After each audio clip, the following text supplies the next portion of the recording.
So kahapon nga ay nagpunta ako sa LTO Legazpi para i-claim na ang aking driver's license card dahil sabi ng personnel doon ay available na daw yung card.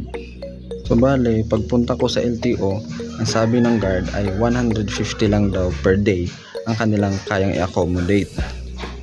Pero nag-decide doon sa loob na magdadagdag daw sila ng additional 20. So bali 170 lang kahapon yung kanilang na-accommodate.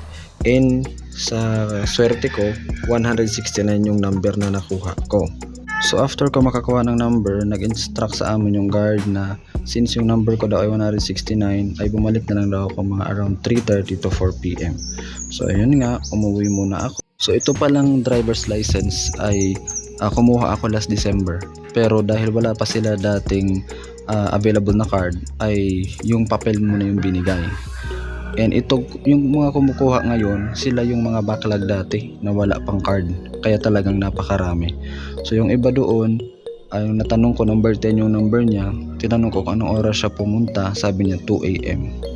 So ako dumating doon around 7 AM. 169 na ako. So kailangan, tip lang, kung pupunta kayo ng LTO Legazpi, mas maaga, mas better po. Kailangan nyo lang pong dalhin is yung papel na ibinigay sa inyo nung pag-renew nyo last year. Yun lamang po ang kailangan ninyo, wala kayong babayaran.